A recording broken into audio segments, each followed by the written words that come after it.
Мен Әбенұлы Мадияр, нөмір 286 орта мектебінің математика пән мұғалімі боламын. Бүгінгі тақырыбымыз дискриминант қайдан шықты. Соны дәлелдеп көрейік.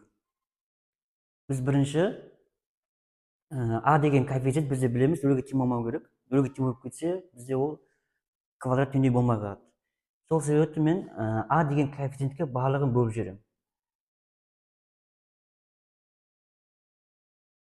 Бізде қалғаны x квадрат плюс bx бөлінген a плюс c бөлінген a тең 0.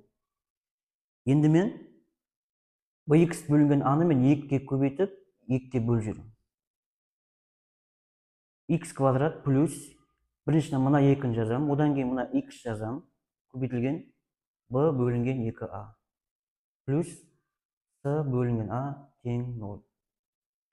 Енді менде мынауымыз біздің a квадрат беріп тұр, мынауымыз біздің 2-ні беріп тұр, мынауымыз біздің a, мынауымыз бізді b-ны беріп тұр. Бізде b квадрат жоқ. Енді оны біз қалай келтіреміз?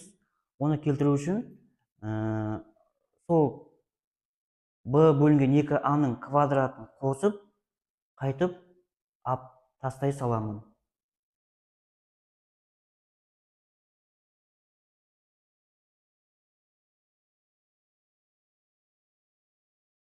Ал енді мынау үшеуі менде, мынау үш мүшеміз, бұл бізде x плюс b бөлінген 2a-ның квадратын береді.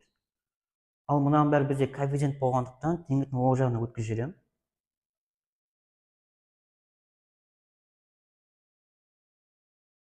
Енді ары қарай ықшамдайтын болсақ, біз жаңа ортақ бөлім 4a квадрат пен a-ға 4a квадрат тоғытауыш көбейтіш 4a болады. Ары қарай x плюс b бөлінген 2a-ның квадраты тең болады v квадрат минус 4ac бөлінген 4a квадрат.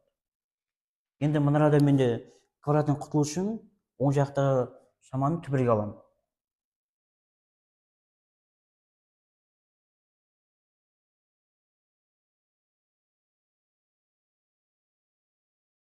И 4a квадраттан бізде 2a шығады. Ары қарай x табатын болсақ, b бөлінген 2a-ны оң жаққа өткізіп жіберемін. Бұл енді теріс айырмада өтеді.